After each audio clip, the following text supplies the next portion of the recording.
কারোর কোনো কিছু ক্ষতি করার আগে নিজে ঘরে বসে ভাববেন, আমি অমুকের এই ক্ষতিটা করব, ওই ক্ষতিটা যদি আমার হয় আমি কি ঘরে বসে থাকবো না তার প্রতিবাদ জানাবো। কারোর কোনো কিছু ক্ষতি করার আগে শুধু একটু আত্মবিচার করবেন, একটু আত্মবিচার করবেন যে ওই ক্ষতিটা যদি আপনার হতো আপনি কি করতেন। কারোর ভদ্রতাকে কারোর ভদ্রতাকে আপনারা দুর্বল মনে করবেন না। কারোর ভদ্রতাকে যদি আপনারা দুর্বল মনে করেন তাহলে ভুল করবেন।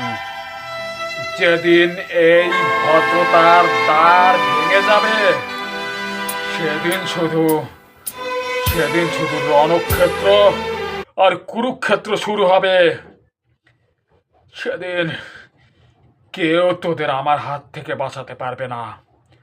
কথাটি মনে রাখবেন, কথাটি মনে রাখবেন। আর বলতে পারবো না। ঘরে বসে শুধু একটু আত্মবিচার করবেন আর ভাববেন। নমস্কার।